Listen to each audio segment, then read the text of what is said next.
This evening I rise to speak on the state of regional funding from this government. As I've informed the Senate on previous occasions, I do regularly travel across regional Queensland, and I want to report to the Senate this evening on the growing chokehold on regional council budgets. The chokehold on regional council budgets has been driven by an ideological obsession with cutting funding to the bone by this government. Regional councils across Queensland have been left in the lurch, waiting to hear whether or not important funding will be provided or stripped away by this government. The budget to be handed down in May is a serious test for this government. It will show Australia, and particularly regional Australia, what choices the government has made, and it will send the clearest message about the priorities this government has made. To date, I'm afraid to say it seems apparent what sort of choices the government is making, and they aren't choices in favour of local and regional councils. The Regional Development Australia Fund, or RDAF, was one of the vehicles of delivering key funding to local councils to undertake community services and programs. Labor in office funded rounds of this important funding. The grants supported local jobs, created local opportunities and helped local economies. For regional and regional councils, these grants were vitally important. The Labor government budgeted and funded 5 rounds of the RDAF grants. Round 5 included $150 million of grants for local councils, announced and awarded to local councils. On coming into government, the Liberal and National parties have effectively pulled the rug out from underneath local councils and stripped away the round 5 funding. Over 70 individual grants to local councils in Queensland have all been cut by this government.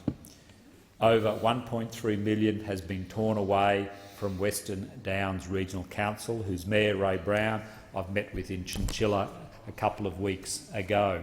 Another $1 million will no longer be given to the Maranoa Council for community infrastructure projects because of this government. I met with Mayor Robert Locklane a fortnight ago, and I understand the financial pressures that local councils in regional Australia are under. It's not simply the cutting of the RDAF grants that hurt local and regional councils. It is the message that it sends to regional Australia by this government and the communities that live in those regional areas. It sends a very clear message that the Abbott government doesn't care about local councils or about local services, jobs or opportunities in those regions. The chokehold on regional council budgets, especially in Queensland, comes from the cloud of uncertainty over any future federal government support. From the Torres Strait to the Gold Coast and out to Boulia, councils are suffering at the hands of this Abbott government. Government needs to be involved in a dialogue with local government and councils, not closing the shutters. We know, the councils know, that $150 million worth of funding has already been stalled, cut, put on hold, however you want to describe it. It certainly isn't flowing to those communities for those programs and community projects that they so dearly want. What councils will do next, of course, as to how they meet those expectations in those regional communities is really left in limbo by this government. It means councils can't properly plan, they can't prepare their own budgets for these needed priorities that the community deserves and wants. They don't know what interest the federal government is going to have in their local communities. What we don't want is a return to regional rorts that this government, when in the Howard era, if I call it more broadly, made some very bad and unhelpful decisions for local communities. Council projects around Queensland to date have been put on ice as a consequence of this government's actions.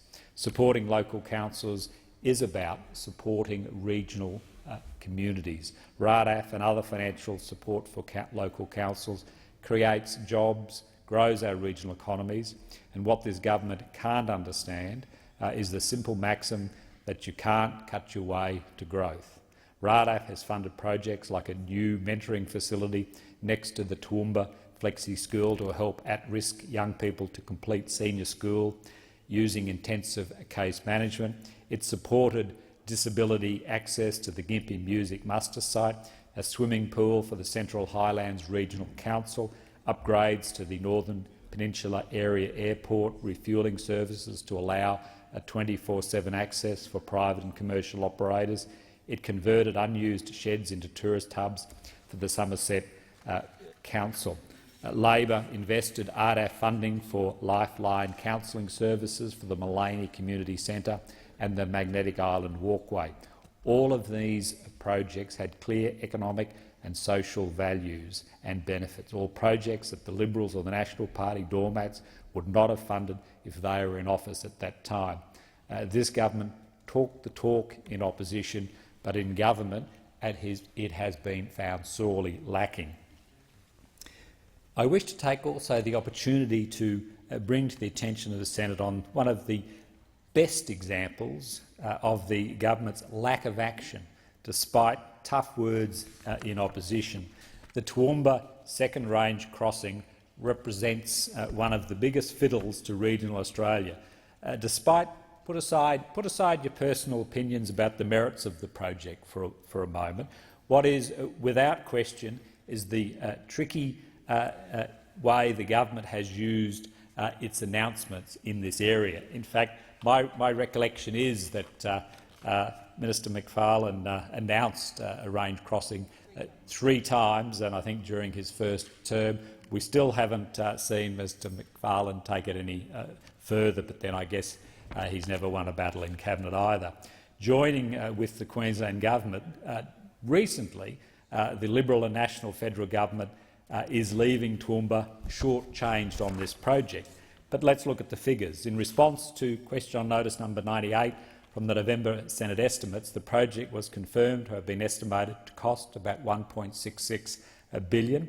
In a media release on 31 January 2014, Queensland Treasurer Mr Tim Nicholls said he welcomed the Commonwealth Government's $1.3 billion investment in the project, a generous contribution, I thought. Sadly for the people of Queensland, this figure is nowhere to be found in any Australian government document, website, press release or answer. In fact, if we return to question on notice number 98, we find that the Australian government is only investing $700 million in the project, which means on the government's own numbers they're about $600 million short of what the Queensland Treasurer is flashing around, and $900 million short of perhaps the total cost of the budget. The government is currently looking for private contributions to the project, which it's entitled to do if it can find that sort of money as a private contribution. But to purport wild variation in costings as being a project that will happen, I'll say that again, will happen, I think is unacceptable, and to be frank, they're trying to treat Australians like mugs on this one. And I'll close on this point, although I do notice that I was perhaps given a little bit of extra time, so I might just not quite close too soon.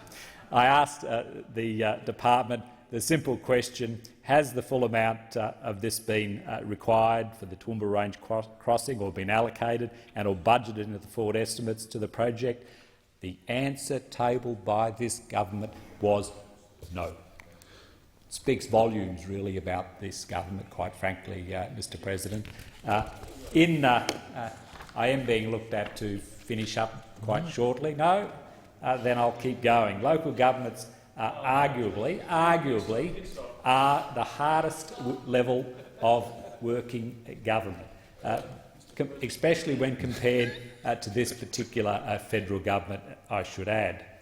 They are close to the coalface. Every day they directly deliver services to their constituents, and they do a good job helping communities, helping the environment, managing their budgets. And during natural disasters, they're the first to arrive and last to leave. They roll out the community and social fabric that holds towns together.